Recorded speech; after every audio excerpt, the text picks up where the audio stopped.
बिस्मिल्लाहिर्रहमानिर्रहीम। अस्सलाम वालेकुम dear students, I am Mohammad Ali from channel friends physics. Students कैसे हैं आप सब? उम्मीद करता हूँ खैरियत से होंगे। अपने एमसीक्यूज़ के सिलसिले को आगे बढ़ाते हैं और आज वेरी क्विकली स्टार्ट करते हैं हम MCQs chapter number 14। Chapter number 14 क्या है भला? इलेक्ट्रोमैग्नेटिज्म। ठीक है, इलेक्ट्रोमैग्नेटिज्म के एमसीक्यू स्टार्ट करते हैं। टॉपिक वाइज एमसीक्यूज़ करेंगे, so stay connected, stay tuned with friends physics. तो पहला जो टॉपिक हम स्टार्ट कर रहे हैं उसमें magnetic field due to current carrying long straight wire है, force on current carrying conductor in the uniform magnetic field है। यानी जो पहले दो टॉपिक्स हैं उनके बारे में हम एमसीक्यूज करेंगे। तो पहला MCQ, a current carrying conductor is surrounded by, तो it is obvious magnetic field. फिर कुछ बातें रिवाइज कर दूं कि ये एमसीक्यू के वीडियोस आपने तब देखने हैं जब आप चैप्टर पूरी तरह पढ़ चुके हो, ताकि मैं कुछ चीजें अगर डायरेक्ट भी करता हूं तो आपको मेन आइडिया हो जाए कि मैंने ये डायरेक्ट आंसर क्यों सिलेक्ट किया। MCQ number 2, a magnetic field is always set up due to static charge, no. Electric current, yes. Motion of a magnet, तो मैग्नेटिक फील्ड जो है उसके सेटअप होने की बेसिक वजह जो है वो इलेक्ट्रिक करंट होता है। So B is the correct option. MCQ number 3, magnetic effect near a current carrying conductor was discovered by, तो ये क्रिश्चियन हैंस ऑर्स्टेड की डिस्कवरी थी, इसलिए D is the right option. MCQ number 4 है students, if a current is passing through a wire, lines of force near it perpendicular in the shape of concentric circles inclined to the wire या all of these. तो जो conductor यहाँ पर current carry करता है students, उसके गिर्द जो मैग्नेटिक लाइंस ऑफ फोर्सेस होती हैं ये कंसेंट्रिक सर्कल्स की शक्ल में एग्जिस्ट करती हैं। एक तो ये ऑप्शन। दूसरी ऑप्शन ये भी पॉसिबल है कि ये परपेंडिकुलर टू द वायर होती हैं। तो इस क्वेश्चन को मैं थोड़ा सा टेक्निकली यूं कहूंगा कि इसमें प्रॉपर ऑप्शंस ठीक से नहीं दी गई, क्योंकि वायर्स के साथ जो मैग्नेटिक फील्ड लाइंस है वो परपेंडिकुलर भी होती हैं और in the form of concentric circles भी होती हैं। तो इस एमसीक्यू के बारे में आप आइडिया याद रखें कि इसमें ये दोनों ऑप्शंस ही करेक्ट ऑप्शंस हैं। 5, the direction of lines of magnetic force depends upon the direction of current। Current और राइट हैंड रूल की मदद से हम direction of magnetic fields find करते हैं। 6, two lines of magnetic force can never cross each other, can cross each other, always cross each other, sometimes cross each other। तो like electric field, magnetic lines of forces भी एक दूसरे को cross नहीं करती, they have only one single direction। 7, in a straight current carrying conductor, the direction of magnetic field can be found by right hand rule। 8, when a current carrying conductor is placed in a uniform magnetic field, it experiences a force which is given by, अब equation आपके mind में होनी चाहिए, F is equal to I into L cross B है। तो यहां पर हमारे पास A ऑप्शन जो है वो करेक्ट ऑप्शन बन रहा है, F is equal to I into L cross B।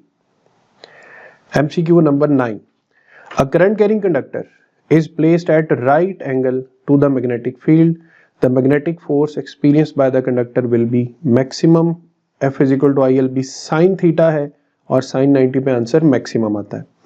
10, a current carrying wire is placed in a magnetic field, how must it be oriented so that force on it 0। अब sin 0 degree and sin 180 degree, इन दोनों पे sign का answer 0 होता है। तो अगर हम पैरेलल सिलेक्ट करें तब भी ठीक है, एंटी पैरेलल करें तब भी ठीक है। तो बोथ ए एंड सी की ऑप्शन यहाँ पे बेस्ट ऑप्शन है कि ए और सी में से कोई भी ऑप्शन हो तो हमारे कंडक्टर पे कोई फोर्स नहीं लगेगी। 11, अ current carrying conductor experience maximum magnetic force in a uniform magnetic field when it is placed. Again 9th MCQ को आप इसी तरह टैकल कर लें। When it is placed perpendicular, तो उस पे फोर्स क्या लगेगी? मैक्सिमम लगेगी।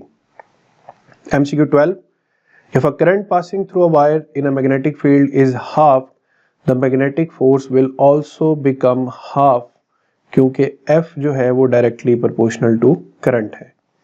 13, a current carrying conductor is placed in a uniform field perpendicular to it। Again ये hint है इस पूरे question का। The magnitude of force experienced by the conductor, अब 90 डिग्री पे sin 91 हो जाता है, तो हमारे पास इक्वेशन बचेगी F is equal to ILB। 14, SI unit of magnetic induction is Tesla। 15, what is the value of current in a wire? 100 centimetre long length given है, ठीक है। Right angle means 90 degree angle given है। Uniform magnetic field 0.5 weber पर metre square भी कह सकते हैं और 0.5 टेस्ला भी कह सकते हैं। What is the force acting on the wire, तो आप बच्चों simple F is equal to I L B apply करेंगे और यहां से आपने करंट फाइंड करना है, I is equal to F over L B. तो इससे आप सॉल्व करेंगे तो यहाँ पर ये सोल्यूशन वैसे लिखा भी हुआ है, तो आपने एक दफा ट्राई जरूर खुद करना है। तो 10 एम्पेयर इसका राइट आंसर है। इसी तरह MCQ 16, a 1 metre wire carrying current given है, अगेन राइट एंगल यानी 90 डिग्री एंगल गिवन है, मैग्नेटिक फील्ड 0.5 वेबर पर मीटर स्क्वायर है, फोर्स फाइंड करनी है। तो which equation will be used, F is equal to I L B. ये आपने खुद सॉल्व करना है और इसका राइट आंसर आता है A option. MCQ number 17, a dot on the paper represents towards the reader, ये ऑप्शन ठीक है, मतलब मेरी तरफ कोई चीज आ रही है तो वो डॉट से रिप्रेजेंट होगी। अवे फ्रॉम द रीडर नहीं है तो क्रॉस से रिप्रेजेंट होता है। Out of the paper, dot को हम आउट ऑफ द पेपर के लिए भी रिप्रेजेंट करते हैं, तो बोथ ए एंड सी ये हमारा करेक्ट ऑप्शन आएगा। Similarly a cross on a paper represent, cross towards the reader नहीं होता, अवे फ्रॉम रीडर होता है, तो B option. Out of the paper नहीं होता, लिहाजा इसमें सिर्फ बी ऑप्शन ही राइट है। 19, a current flowing towards the reader is represented by, towards the reader है, आपकी तरफ है, तो ये डॉट से रिप्रेजेंट होगा। 20, two parallel straight wires carrying current in same direction. अब ऐसे सवाल को याद रखने के मैं आसान हल बता रहा हूँ। दो वायर्स में अगर करंट की डायरेक्शन सेम है तो आप एक जुमला याद रखें, जो मुसाफिर एक ही सिमत में जा रहे हैं ना, उन्होंने आपस में करीब हो जाना है। तो यहाँ पर आप सिलेक्ट करेंगे अट्रैक्ट ईच अदर, और वो दो मुसाफिर जो एक दूसरे से ऑपोजिट डायरेक्शन में जा रहे हैं वो ऑब्वियसली एक दूसरे से दूर होते जाएंगे, तो दे विल 21 पे two wires carrying current in opposite direction will repel each other, तो अल्फा इसका राइट ऑप्शन आ जाएगा।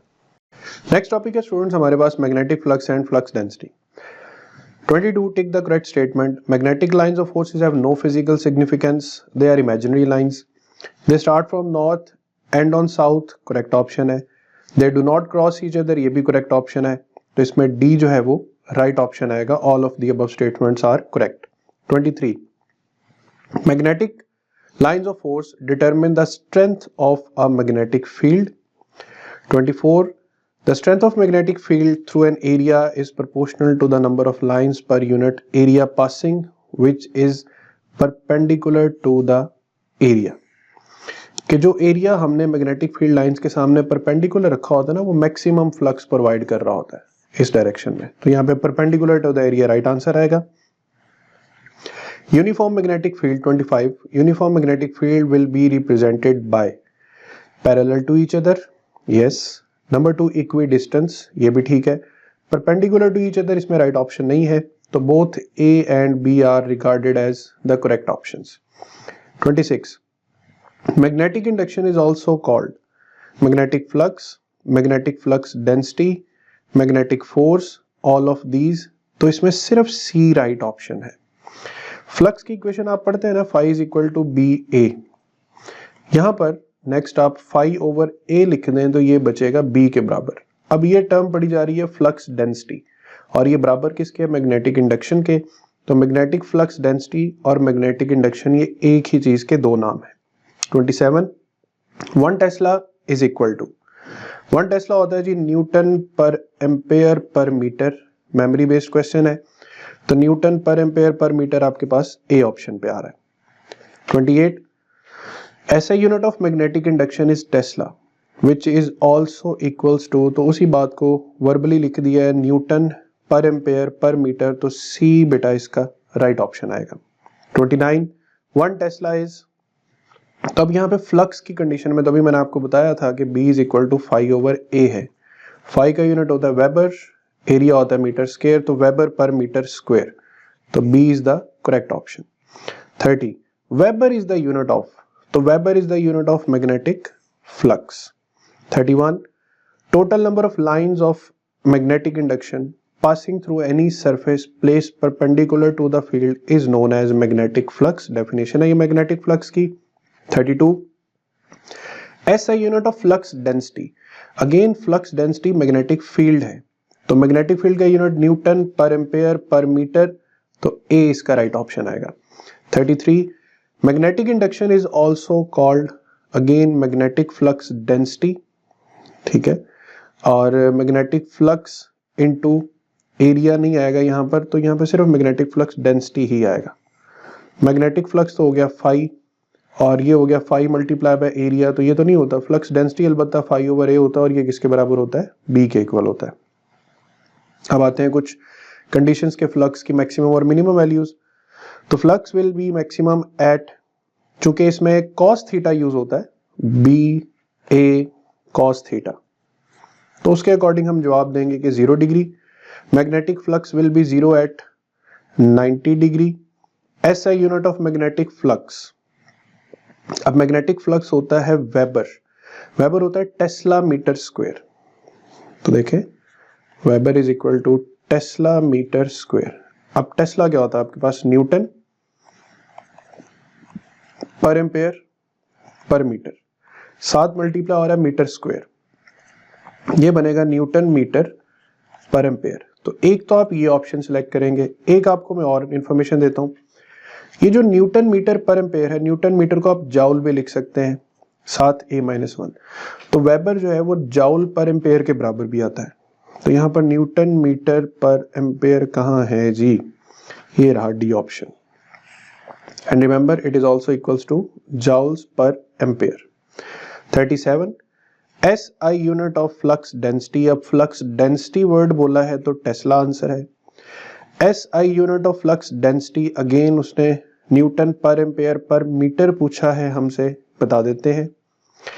39 unit of magnetic flux density is also given by, again flux density है तो मैग्नेटिक फील्ड वेबर पर मीटर स्क्वायर, 1 वेबर, अगेन ऊपर भी ये सवाल किया 36 पे, newton metre per ampere, C option. 41 इंतहाई इंपॉर्टेंट एमसीक्यू है, मैग्नेटिक फील्ड का एक यूनिट होता है टेस्ला और एक होता है गॉस। जैसे एक लेंथ का यूनिट होता है मीटर, लेंथ और सेंटीमीटर दोनों लेंथ के यूनिट है, एक बड़ा और एक छोटा, तो टेस्ला एक बड़ा यूनिट है और गॉस एक छोटा यूनिट है, तो इनका आपस में रिलेशन होता है कि 1 tesla is equal to 10 raise to power 4 gauss, ठीक है, 1 tesla is equal to 10 raise to power 4 gauss हो जाएगा। इसके बाद हम सेल्फ टेस्ट स्किप करते हुए आते हैं Ampere's law and determination of magnetic field. 42 the close path taken for the computation of magnetic flux density is referred as the Amperian path. 43 the mathematical expression sum of all quantities from 1 to n B dot delta L equals to mu naught I is called Ampere's law. 44 SI unit of magnetic permeability यानी mu naught unit होता है weber पर ampere per metre, तो आपको ये option कहां पर नजर आएगा, सी पर, वेबर पर एम्पेयर पर मीटर, और लकीली डी पर और ए पर, ठीक है। तो ये तो हमारे पास तीनों ऑप्शन ही बन गई। तो ऐसे कुछ एमसीक्यूज टेक्निकली आ भी जाते हैं जिसमें कुछ मिस्टेक्स होती हैं, तो आप उनसे परेशान नहीं होंगे, आपने अपना नॉलेज अपना अकीदा दुरुस्त रखना है। 45 ऐसा unit of value of permeability of free space 4 pi into 10 to power -7, पहले तो मैं ये लोकेट करूंगा, तो ये एक ही ऑप्शन में है डी में, और साथ ही यूनिट भी करेक्ट लिखा हुआ, तो D is the correct option. 46 Ampere's law can be mathematically expressed as sum of all quantities, और इसमें बी डॉट ढूंढना है। अब देखें पहले में प्लस है, फिर क्रॉस है, फिर माइनस है, तो ये तो तीनों की तीनों रॉन्ग ऑप्शन है, तो एक ही ऑप्शन एलिमिनेट होकर बचती है, वो है B option, that is the correct mathematical expression of Ampere's law. 47 magnetic field at a point due to current carrying conductor is directly proportional to the thickness, the resistance, the current passing।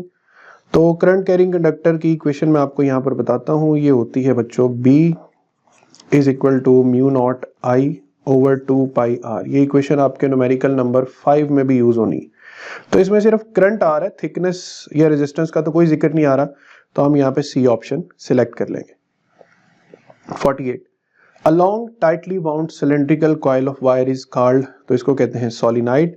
49 The relation mu naught I over 2 pi R is called again Ampere's law। 50 Magnetic field inside a solenoid due to current is strong and uniform, दोनों होती हैं, तो both A and सी इसका correct option आएगा। इसके बाद 51, the magnetic field outside a solenoid due to current is very weak, B option. 52, magnetic field along the axis of solenoid with n turns carrying current I is mu naught Ni, तो B is the correct option। और 53, the magnetic field in a certain region is given by 40I minus 18K, flux through a loop of 5 centimeter square placed flat in XY plane। ठीक है, अब इसको थोड़ा technically देखते हैं। Magnetic field पहले आपको क्या गिवन है, वो आपको गिवन है 40I माइनस 18K, और जो एरिया है वो 5 सेंटीमीटर स्क्वायर है, लेकिन फ्लैट है XY प्लेन में। तो देखें, इसको डायग्रामेटिकली समझते हैं कि ये हमारे पास लेट से 3 एक्सिस है, एक्स एक्सिस, वाई एक्सिस, जी एक्सिस। जो हमारी लूप है ना वो फ्लैट पड़ी हुई है XY प्लेन में। अब ये तो हो गया एरिया, और इस डायरेक्शन में होगा इसका एरिया वेक्टर, और मैग्नेटिक फील्ड का हम वो कंपोनेंट यूज करेंगे जो z एक्सिस में होगा। लिहाजा जब हम डॉट प्रोडक्ट लेंगे phi is equal to B dot A, तो एक्चुअल में हम लिखेंगे 40I माइनस या प्लस लिख दें 0J माइनस 18K डॉट, ये हो गया मैग्नेटिक फील्ड, और यहां पर हम लिखेंगे 0I plus 0J plus 5K। तो डॉट प्रोडक्ट में आपको पता है I से J से और K से मल्टीप्लाई होता है, तो यहाँ पर 18 ने सिर्फ 5 से मल्टीप्लाई होना, बाकी सब कुछ 0 हो जाएगा। तो 18 5 सा, वैसे तो यहाँ पे माइनस 90 आंसर आएगा, लेकिन हम यहाँ पे मैग्नीट्यूड मेंशन कर देते हैं कि 90 वेबर्स, ये हमारा राइट आंसर आएगा। ठीक है, तो 5 सेंटीमीटर स्क्वायर है, अब सेंटीमीटर स्क्वायर है तो बच्चों इसको भी साथ एडजस्ट करना पड़ेगा, तो 90 into 10 raised to power minus 4 centimetre square की वजह से, तो C will be the correct option. Next topic है स्टूडेंट्स हमारा force on moving charge in a magnetic field.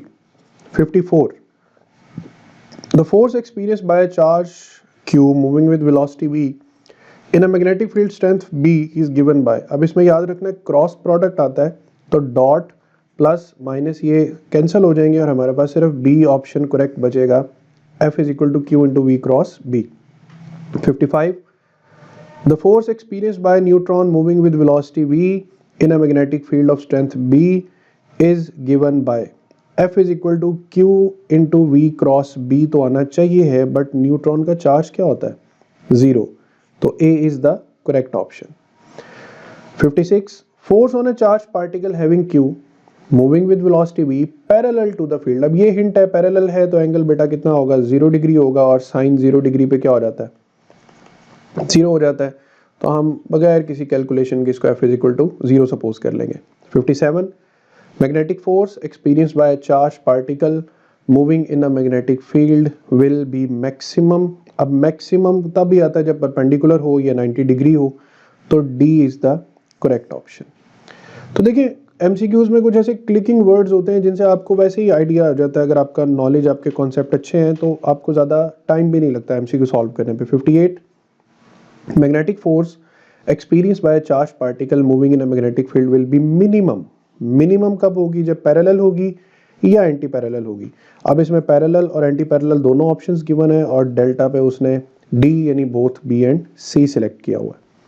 59, a charged particle moving in a magnetic field experience a resultant force in the direction of velocity, in the direction of B, in the direction perpendicular to both velocity and field, तो C इसका right option है। उसकी वजह, force की equation क्या है, F is equal to Q into V cross B।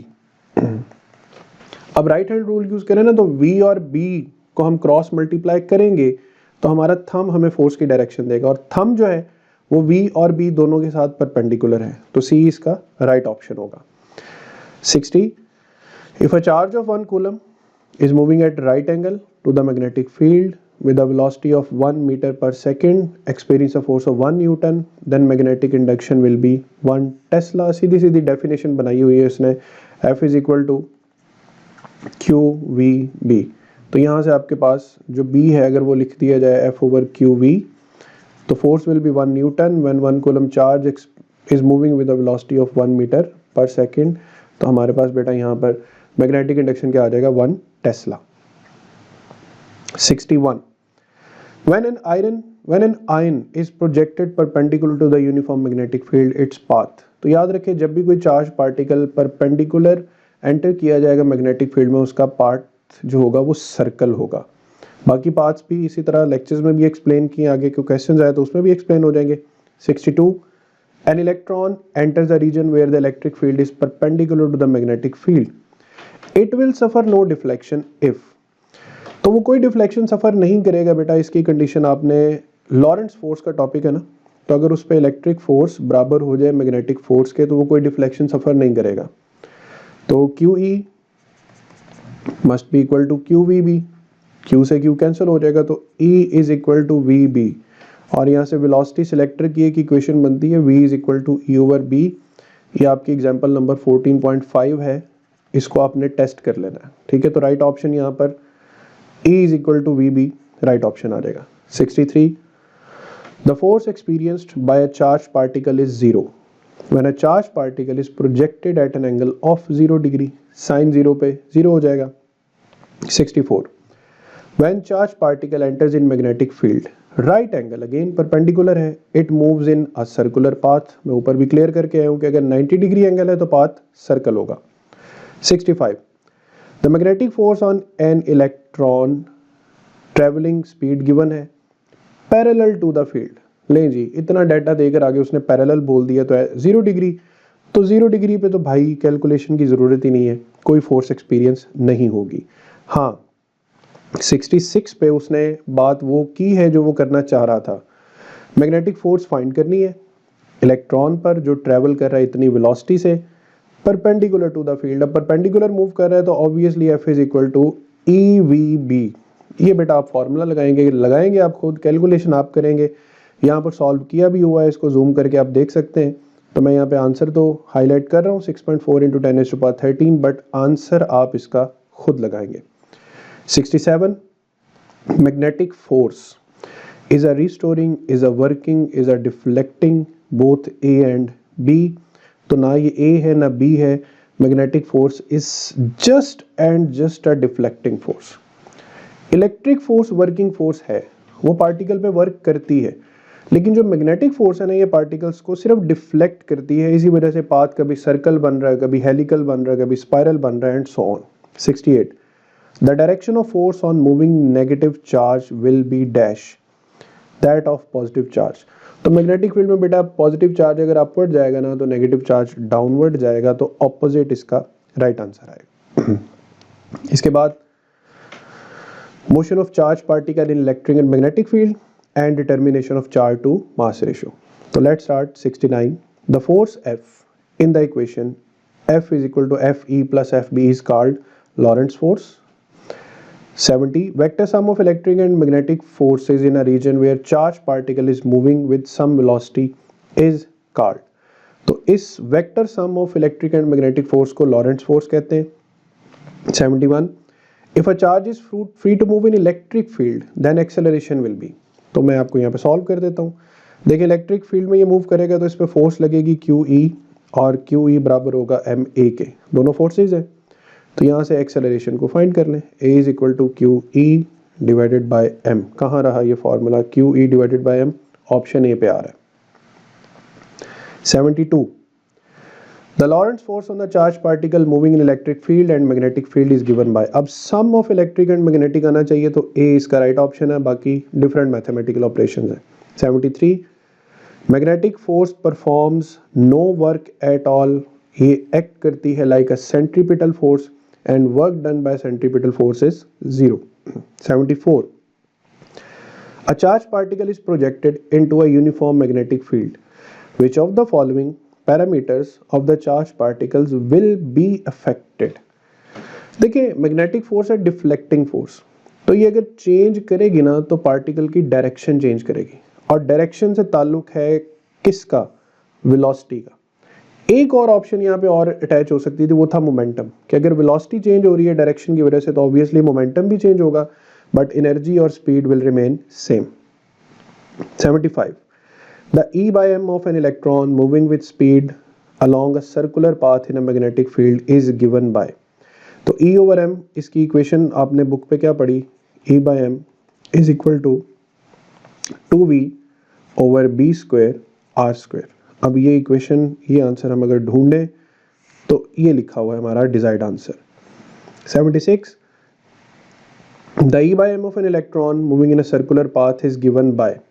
अब जो स्टार्टिंग इक्वेशन थी ना, जहां हमने लिखा था कि E V B is equal to M V square over R, जहां से टॉपिक्स हम शुरू करते हैं, यहाँ से देखें एक वी से एक वी हम कैंसिल करते हैं, ई इधर रहने देते हैं, एम को इधर डिवाइड करते हैं, उस तरफ बचा V divided by B R, तो वी ओवर बी आर हमारे पास ए इसका राइट ऑप्शन है। 77. The path of electron can be made visible by filling glass tube with a gas at, तो हाइड्रोजन गैस हमने फिल की और उसको फिल किया at a low pressure. MCQ number 78. The E by M of an electron is given by. अब देखें कितना उसने अच्छा खेल खेला हमारे साथ, क्या मैं ये वाली ऑप्शन भी दिखा दी और साथ ही साथ ये ऑप्शन भी रख दी, तो हम ऑब्वियसली किसकी तरफ जाएंगे, राइट ऑप्शन हमारा होगा बोथ बी एंड सी, जो ऊपर हम पढ़ भी आए। तो ऐसे एमसीक्यूज बेटा तभी सॉल्व होंगे जब आपकी इक्वेशंस अच्छी तरह याद रखेंगे, माइंड में प्रिजर्व रखेंगे। 79. Charge to mass ratio of an electron. अच्छा, अगले सवाल में न्यूट्रॉन है, फिर प्रोटॉन की भी पूछिए, तो पहले तो मैं आपको ये वैल्यूज बता दूं। इलेक्ट्रॉन के लिए ये वैल्यू होती है 1.75 इंटू 10⁻11 कूलम्स पर केजी। प्रोटॉन के लिए ये वैल्यू होती है 9.6 इंटू 10⁻7 कूलम्स पर केजी, और न्यूट्रॉन के लिए ये वैल्यू होती है 0। तो ये तीन वैल्यूज अपने पास लिख लें। अब हम चलते हैं इन क्वेश्चंस की तरफ। 79. Charge to mass ratio of an electron is 1.75, ये लिखा हुआ है। अच्छा, एक और बड़ी इंपॉर्टेंट चीज, ये जो चार्ज टू मास रेशियो होता है ना, इसको स्पेसिफिक चार्ज भी कहते हैं। मतलब अगर आपको मैं स्पेसिफिक चार्ज का नॉलेज ना दूं तो मैं आराम से आपका एक नंबर गलत करवा सकता हूं। फॉर एग्जांपल मैं आपसे पूछूं कि बेटा जी what is the specific charge of electron, तो आप मुझे फटाफट बताना शुरू हो जाएंगे 1.6 इंटू 10⁻19। नो, ये सिर्फ चार्ज है। स्पेसिफिक चार्ज का मतलब है चार्ज पर यूनिट मास। तो ये जो चार्ज टू मास रेशियो होती है इसको स्पेसिफिक चार्ज भी कहते हैं।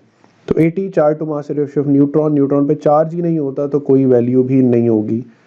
Charge to mass ratio of neutron is again यहाँ पे D option 0। Charge to mass ratio of a proton, अब प्रोटॉन की जो चार्ज टू मास रेशियो है, यहाँ आपने वैल्यूज देखी कि इलेक्ट्रॉन में 10⁻11 आ रहा है और प्रोटॉन में 10⁻7 है, बहुत कम है। तो charge to mass ratio of proton is less than that of electron. 83. In particle velocity selector method the selected speed is given by, तो मैं अभी आपके सामने एक इक्वेशन ऊपर हमने पढ़ी थी, is equal to VB, और वेलोसिटी यहाँ से सिलेक्ट होगी एज E over B। तो E over B को तलाश करें तो ये रहा E over B। 84. If a velocity selector alpha particle enters in a field, ये इलेक्ट्रिक फील्ड गिवन है, ये मैग्नेटिक फील्ड गिवन है, और it will move undeviated if it moves with the velocity. तो ऊपर फार्मूला बताया है, नीचे उसकी एप्लीकेशन पूछ भी ली है, E over B। बट आप दोनों वैल्यूज को डिवाइड करेंगे, आपके पास 1500 मीटर पर सेकंड आंसर आएगा। ये बेसिकली आपकी एग्जाम्पल नंबर 14 है जो उसने एमसीक्यू बना के सॉल्व की हुई है। तो 85. A high speed graph plotting device is called cathode ray oscilloscope, इसकी डेफिनेशन है। 86. CRO displays the graph of function which rapidly varies with time, C option. 87. Beam of electrons is known as cathode rays. 88. In CRO electron gun consists of indirectly heated cathode, a grid, 3 anodes, all of these, तो ये तमाम components electron gun के हैं। 89. The number of anodes used in electron gun, इसमें 3 anodes use होते हैं और उनको एक्सेलरेटिंग एंड फोकसिंग एनोड्स कहा जाता है। 90. In CRO anodes are at dash with respect to the cathode. तो एनोड्स जो आपके पास CRO में एनोड्स होते हैं ये हाई पॉजिटिव पोटेंशियल पर होते हैं क्योंकि इनका काम है इलेक्ट्रॉन्स को एक्सेलरेट करना। 91 in electron gun anode focus the electrons accelerates the electrons, focus and accelerates. तो ये आपकी बुक लाइंस हैं बेसिकली, उन्हीं को एमसीक्यूज बनाया गया थे, फोकस भी करता है और एक्सेलरेट भी करता है। 92 in CRO grid with respect to cathode. अब जो ग्रिड होता है ना, लेट्स से ये कैथोड है और ये ग्रिड है, याद रखें ग्रिड का कैथोड का पोटेंशियल अगर -1000 वोल्ट है ना, तो ग्रिड का -1100 वोल्ट होगा। जो ग्रिड होगी वो हमेशा मोर नेगेटिव पोटेंशियल पर होगी देन द कैथोड। तो इन CRO grid with respect to the cathode is at negative potential. 93 the grid in CRO controls A the number of electrons by anode। अच्छा, अगर सिर्फ नंबर ऑफ इलेक्ट्रॉन्स लिखा होता है ना तो ये ऑप्शन ठीक थी, लेकिन बाय एनोड नहीं आएगा, बाय कैथोड आएगा, इसलिए नंबर ऑफ इलेक्ट्रॉन्स पढ़ के आपने कंफ्यूज हो जाना है और both A and B select कर लेना क्योंकि आगे वो भी ऑप्शन है। तो याद रखें number of electrons bye cathode होते हैं, बाय एनोड नहीं। इस क्वेश्चन में टेक्निकल मिस्टेक है कि अगर इसकी की में आंसर सी दिया है तो वो गलत दिया हुआ। यहाँ पे राइट ऑप्शन आएगा B brightness on the screen. 94 the waveform produced by sweep or time based generator is a sawtooth waveform. 95 the brightness of the spot on CRO is controlled by the grid. 96 if the time period on time based generator is very short, अगर ये time period बहुत short है तो हमें screen पर सिर्फ और सिर्फ एक ब्राइट लाइन नजर आएगी along x axis and nothing else.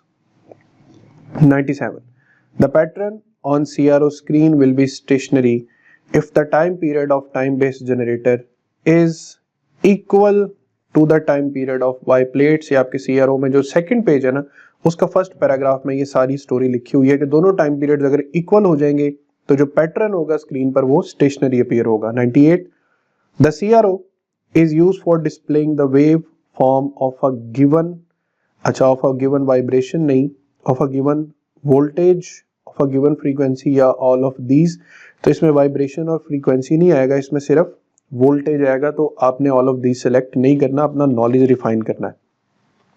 99 in CRO if wave is displaced then we can find its phase voltage frequency। ये uses of CRO में दूसरी लाइन में ये सारी बातें लिखी हैं कि CRO की मदद से हम वेव का फेज वोल्टेज और फ्रीक्वेंसी तीनों फाइंड कर सकते हैं। So all of this is the correct option. Next हमारा टॉपिक आता है जी torque on a current carrying coil. तो इसको भी आपने एक दफा गो थ्रू कर लेना है। 100 torque on a current carrying coil is given bye IBA, ठीक है, या IAB आप कह लें, साथ cos थीटा आएगा। तो torque is equal to IBA cos theta, ये हमें मिल रहा है बच्चों सी ऑप्शन में। टॉर्क इसकी पूरी इक्वेशन NIAB बनती।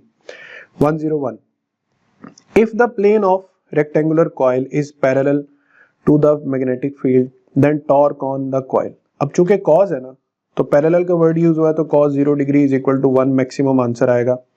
तो मैक्सिमम आंसर टॉर्क का हो जाएगा NIBA। 102 if the plane of current carrying rectangular coil with n turns area A makes an angle theta with a magnetic induction then the torque will be NIAB cos theta। Again इस जगह इस topic में cos involve है torque की equation में, otherwise वैसे तो sign होता है, लेकिन इसकी ज्योमेट्रिकल रिप्रेजेंटेशन में टॉपिक देखें कि cos क्यों आता है अगर आपको नहीं समझ। 103 if the plane of rectangular coil is parallel to the magnetic field। अब प्लेन पैरेलल है, अगेन 0 डिग्री की कंडीशन है, cos 0 1 होगा तो टॉर्क मैक्सिमम लगेगा NIAB। अब आता है जी next topic galvanometer. 104 a device used for the detection of current is galvanometer. A galvanometer is an electrical instrument used to detect the passage of current. ये current measure या potential difference measure के काम नहीं करता। 106 working of galvanometer depends upon magnetic force on the coil, torque exerted on the coil, material of the coil. तो आप book में पढ़ेंगे तो वर्किंग प्रिंसिपल ऑफ गैल्वानोमीटर जो है वो torque exerted on the coil है। 107 rectangular coil is wound on a metallic material, non-metallic material, non-magnetic material, magnetic material। ये बेसिकली आयरन पर वाउंड किया होता है कॉपर को, ठीक है। तो focus the magnetic field greatly into the copper coil. 108 The rectangular coil is made of enameled copper wire, enameled iron wire, bare copper wire, bare iron wire। तो basically galvanometer में iron cylinder के ऊपर जो wire laminated या wound होती है वो बनी होती है इनेमल्ड कॉपर वायर, यानी लैमिनेटेड कॉपर वायर होती है ताकि वो डैमेजेस से महफूज रहे। 109 The deflecting torque produced in the coil of galvanometer is given by NIBA cos alpha, sin alpha, tan alpha या NIBA। तो यहाँ पे डेल्टा राइट ऑप्शन क्यों है, कॉज क्यों नहीं आएगा? वो कहते हैं गैल्वानोमीटर में जो कॉइल होती है ना वो बाय डिफॉल्ट हमेशा पैरेलल टू द फील्ड रहती है। तो बाय डिफॉल्ट हमेशा वो पैरेलल टू द फील्ड है तो ऑटोमेटिकली cos थीटा या cos 0 डिग्री 1 हो जाएगा और हमारा डेल्टा राइट ऑप्शन बनेगा। 110 The coil of galvanometer is suspended in a radial field so that the deflection on the torque on the coil is always NIBA, again maximum torque। 110 है The coil of the galvanometer is suspended in a radial field so that the deflection on torque on the coil is always, तो deflection galvanometer के case में ये एक ही रहेगा NIBA, यानी ये maximum रहेगा। 111 In a moving coil galvanometer, the deflection couple depends upon area, number of turns, strength. All of these is the correct option। यहाँ आपको सारी चीजें नजर आ रही हैं, N, I, A, B, all of these। 112 The coil is situated in a magnetic field such that the plane of a coil is always parallel to the field। यही बात मैं ऊपर आपको बता कर आया हूँ। 113 The pole pieces of magnet in the galvanometer are made concave to make the field radial। ठीक है, concave इसलिए किया जाता है ताकि हम फील्ड को रेडियल करें along the radius और वो आयरन में कंसंट्रेट हो। 114 A soft iron cylinder is placed inside the coil to make the field। अब यहाँ पर दो चीजें, रेडियल भी और स्ट्रॉन्ग भी। कनकेव तो कर दिए ना रेडियल करने के लिए, अब जितनी वो लाइंस क्लोजर आ जाएंगी वो उतनी स्ट्रांग हो जाएंगी और उनको क्लोजर कौन करेगा? Iron. 115 torque necessary to produce unit twist is called torsional constant. ये जो गैल्वानोमीटर की इक्वेशन में छोटा सा लेटर C यूज होता है ना, इसको टॉर्शनल कांस्टेंट C कहते हैं। 116 When the coil of galvanometer is in equilibrium, the deflecting couple is equal to the restoring couple। B option. Equilibrium है ना तो ऑटोमेटिकली डिफ्लेक्शन और रिस्टोरेशन बराबर होंगी। 117 The relation between current and angle of deflection in a moving coil is delta option। current is directly proportional to theta। असल में दो torques हम बैलेंस करते हैं, NIAB is equal to C theta.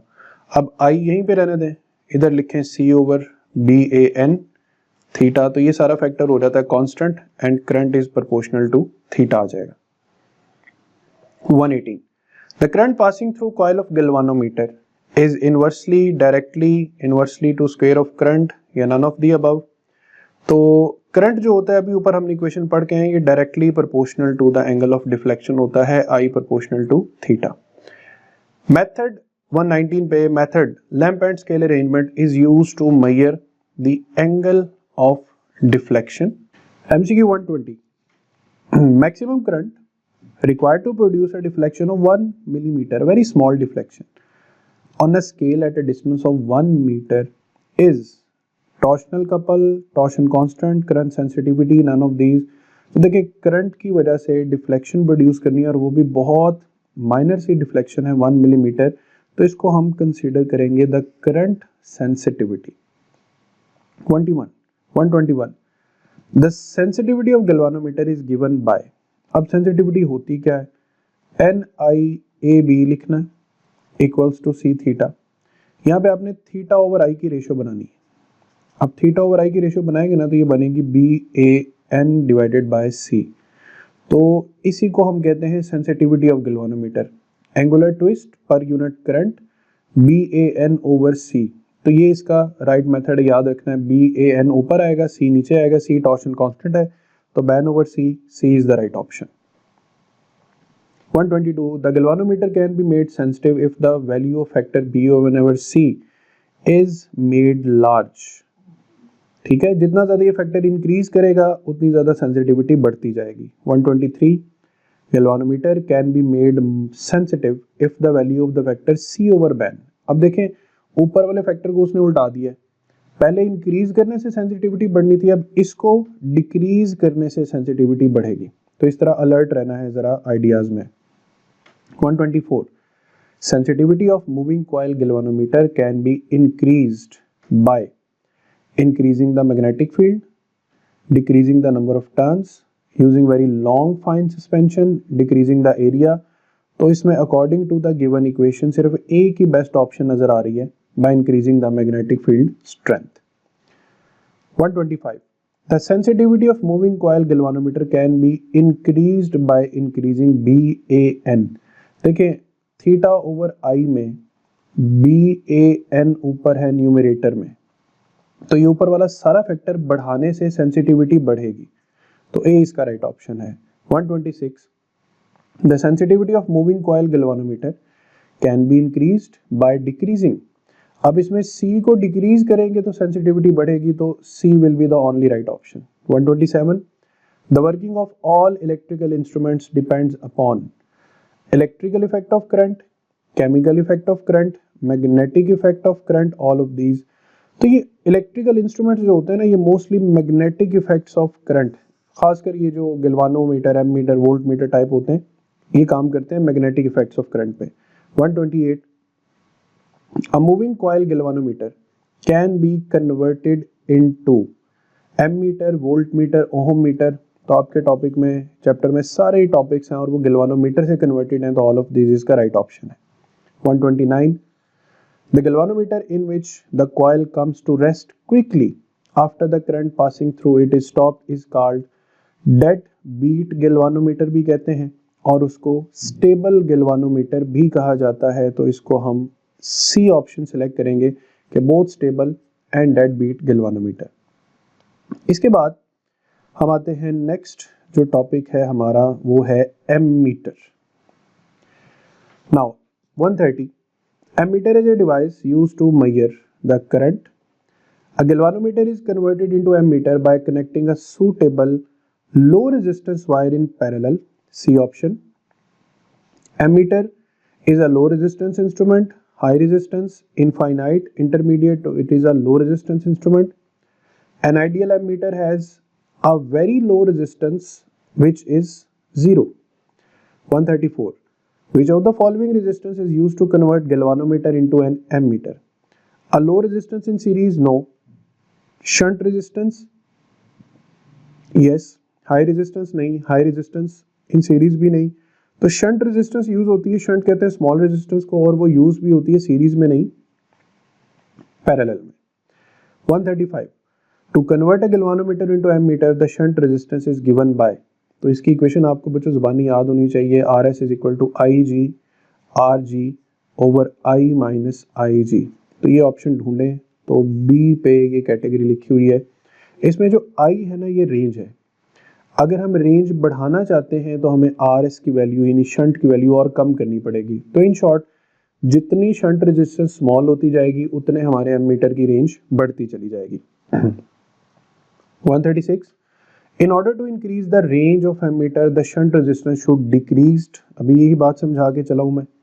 137 to convert a galvanometer of resistance 50 ohm and current limit 2 milli ampere into an ammeter of range 1 ampere the resistance required must be। अब देखिए इसमें आपको data क्या given है, आपको resistance of galvanometer given है 50 ओम, galvanometer current given है 2 milli ampere 10 to the minus 3 ampere, और हमें जिस रेंज में कन्वर्ट करना है वो है 1 एम्पेयर। पूछा हमसे ये है कि कितनी शंट की वैल्यू लगेगी, तो मैं आपको फॉर्मूला लिख के दे रहा हूँ, IG R G over I minus I G. आपने सारी वैल्यूज पुट करनी है और शंट रेजिस्टेंस की वैल्यू, वैसे तो यहाँ पर सॉल्व भी है लेकिन आप सॉल्व लाजमी करें, इसका बी जो है वो करेक्ट ऑप्शन है। 138 an ammeter only can be used in series arrangement. जब एक एम मीटर बन जाता है ना तो इसने सर्किट में लगना है तो इन सीरीज लगना है। 139 an ideal volt meter has infinite resistance. अब बात वोल्ट मीटर की शुरू हो गई। 140 the device used for the measurement of potential difference is volt meter. 141 galvanometer can be converted into voltmeter by connecting a high resistance in series combination with the galvanometer. 142 to convert a galvanometer into voltmeter a high resistance is connected in series. अब high resistance की value यहाँ पे है, इसका right option है C V over I minus RG। Again मैं फिर कह रहा हूँ कि फॉर्मूलाज याद होंगे ना तो फिर बहुत आसान होता है कैलकुलेशंस या आंसर निकालना। 143 In order to increase the range, the series resistance, अब पहले इस फॉर्मूला को फिर से समझ लें, RH is equal to V over I minus RG। इसमें ये जो V है ना ये रेंज है। अगर आपको ये V यानी रेंज बढ़ानी है तो हाई रेजिस्टेंस की वैल्यू भी बढ़ानी पड़ेगी, एमीटर से बिल्कुल ऑपोजिट काम करना पड़ेगा। तो यहाँ पर अगर हम R को बढ़ाएंगे तो हमारी रेंज ऑफ वोल्ट मीटर बढ़ जाएगी। 144 to convert a galvanometer into voltmeter, high resistance can be calculated by again वही equation, R is equal to V over I minus RG। 145 a voltmeter only can be used in parallel arrangement। Volt meter आपने जिस भी device के across लगाना है ना तो parallel to that device लगाना है ये वोल्ट मीटर, और अगर एम मीटर लगाना है तो in series with the device. 146 the device used for the rapid measurement of resistance is known as ohm meter। 147 ohm meter consists of a galvanometer, resistor and a cell connected, all are connected in a series arrangement। और last topic है avometer और multimeter. 148 a device which can measure current, potential difference and resistance is called avometer. इसमें तीनों meters आ जाते हैं। 149 avometer is basically consist of a sensitive. तो avometer में चूंकि तीनों मीटर्स बनाने तो गैल्वानोमीटर का होना तो जरूरी है, तो एक मूविंग कॉइल गैल्वानोमीटर जो है वो एवोमीटर का हिस्सा होता है। 150 avometer can be used to measure AC only DC both A and B। तो एवोमीटर में ये एबिलिटी होती है कि ये बोथ क्वांटिटीज को मेजर कर सकता है। 151 AC is converted into DC by using। अब AC is converted into DC, तो ये चैप्टर नंबर 18 का क्वेश्चन है जो इस चैप्टर में दिया हुआ है। बेसिकली एक डायोड की मदद से हम ऑल्टरनेटिंग करंट को डायरेक्ट करंट में चेंज कर सकते हैं और इस प्रोसेस को बेटा रेक्टिफिकेशन कहते हैं। रेक्टिफिकेशन, ठीक है। चैप्टर नंबर किस में पढ़ेंगे? चैप्टर नंबर 18 में पढ़ेंगे। 152 DMM stands for digital multimeter, A option. और लास्ट MCQ है आज के चैप्टर का, digital version of avometer is also called digital multimeter. तो ये थे स्टूडेंट्स हमने तकरीबन 153 MCQs जो हैं वो प्रैक्टिस किए हैं। इसमें पूरा चैप्टर रिवाइज होता है और बोर्ड के MCQs भी इन्हीं में से फोकस्ड होते हैं। तो चैप्टर अगर आपने पढ़ा है, किया है, समझा है तो लाइक, शेयर एंड कमेंट करना मत भूलिएगा। अपना भी ख्याल रखिए, हमारे चैनल का भी दुआओं में याद रखिएगा। अल्लाह हाफिज।